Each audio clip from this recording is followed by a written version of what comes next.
अभी हरिद्वार के अंदर धर्म संसद हुआ।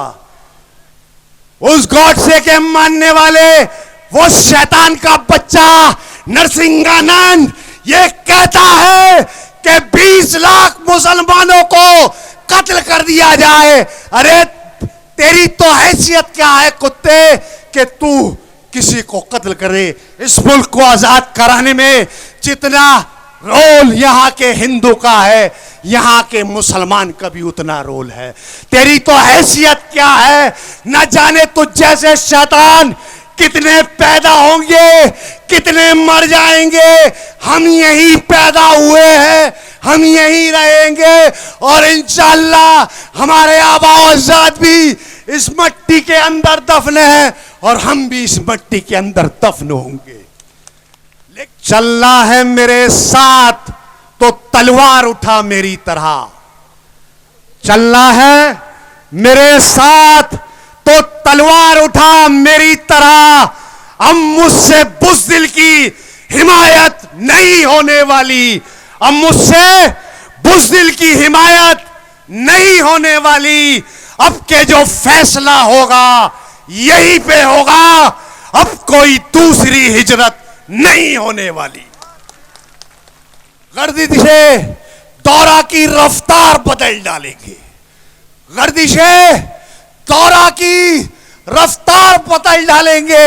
हम कौम की किस्मत के अवकार बदल डालेंगे, हम कौम की किस्मत के अवकार बदल डालेंगे और फलने नहीं देंगे हम जुल्म की टहनी को, फलने नहीं देंगे हम जुल्म की टहनी को।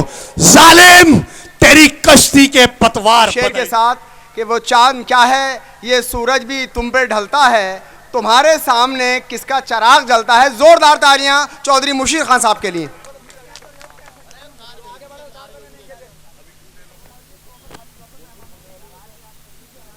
औज़ु बिल्लाहि मिनश शैतानिर रजीम, बिस्मिल्लाहिर रहमानिर रहीम। स्टेज पर तशरीफ फरमा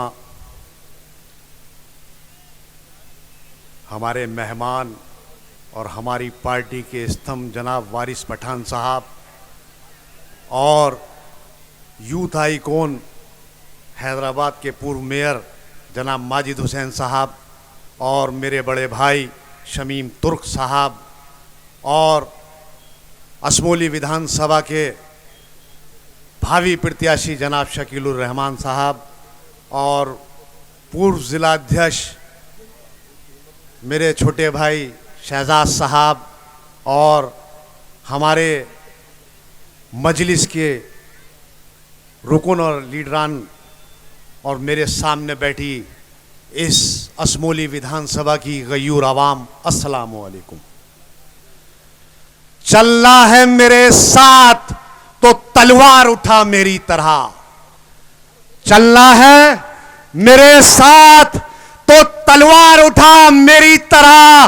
अब मुझसे बुज़दिल की हिमायत नहीं होने वाली, अब मुझसे बुज़दिल की हिमायत नहीं होने वाली। अब के जो फैसला होगा यहीं पे होगा, अब कोई दूसरी हिजरत नहीं होने वाली। तुम्हारी मोहब्बत, ये मौसम, ये आसमान इस बात की गवाही दे रहा है, ये बिगड़ा हुआ मौसम इस बात की शहादत दे रहा है कि तुम्हारी आमद इस मैदान के अंदर एक दीवानों की शक्ल में हुई है, जो तुम अपने काइस से कितना प्यार करते हो।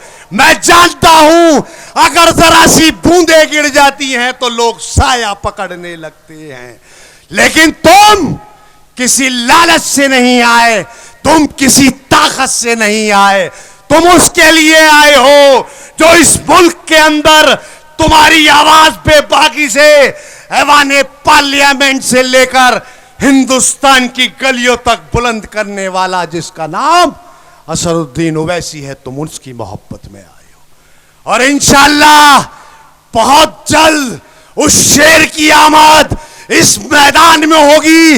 ये तुम्हारा सब्र, ये तुम्हारी मोहब्बत को मैं सलाम करता हूं कि ऊपर से बारिश हो रही है लेकिन तुम अपने महबूब के दीदार के लिए बैठे हो।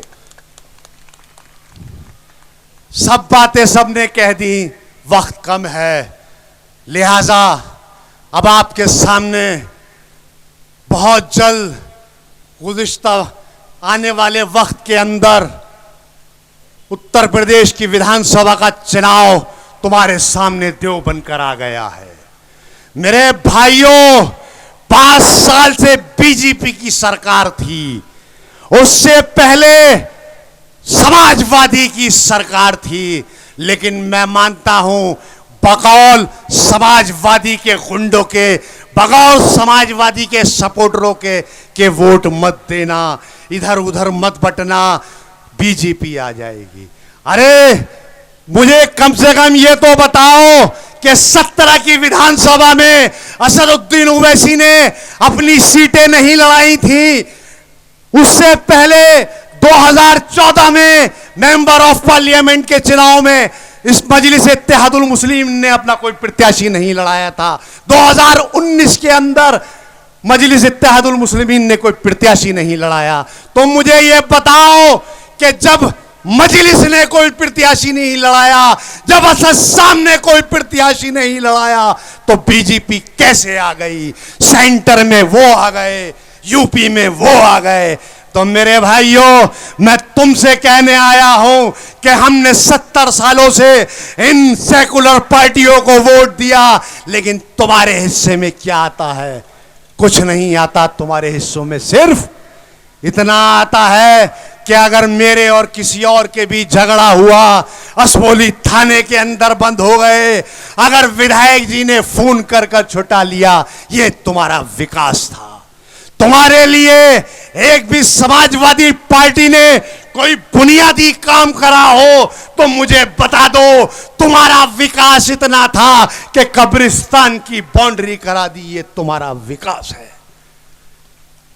अब अपनी गैरत को झंझोड़ो, अपने ज़मीर को झंझोड़ो और आ जाओ मैदान में। हम मत सोचो कि समाजवादी हारेगी या बीजेपी जीतेगी। अब अपने कायद के पीछे आ जाओ। अभी हरिद्वार के अंदर धर्म संसद हुआ। उस गॉडसे के मानने वाले वो शैतान का बच्चा नरसिंहानंद ये कहता है कि 20 लाख मुसलमानों को कत्ल कर दिया जाए। अरे तेरी तो हैसियत क्या है कुत्ते कि तू किसी को कत्ल करे? इस मुल्क को आजाद कराने में जितना रोल यहाँ के हिंदू का है, यहाँ के मुसलमान का भी उतना रोल है। तेरी तो हैसियत क्या है? न जाने तुझ जैसे शैतान कितने पैदा होंगे, कितने मर जाएंगे। हम यहीं पैदा हुए हैं, हम यहीं रहेंगे और इंशाअल्लाह हमारे आबा अज़ाद भी इस मिट्टी के अंदर दफन है और हम भी इस मिट्टी के अंदर दफन होंगे।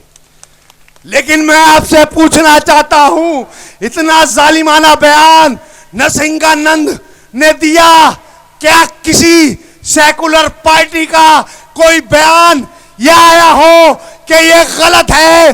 क्या बता दो तुम्हारी मार्फत के लिए कोई बयान आया हो? लेकिन एक ही आवाज बुलंद होती है जिसका नाम बैरिस्टर असदुद्दीन ओवैसी है।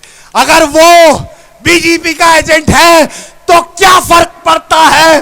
अरे तुम कायद होकर हमारी जुबान नहीं बनते, हमारे दर्द का एहसास नहीं करते।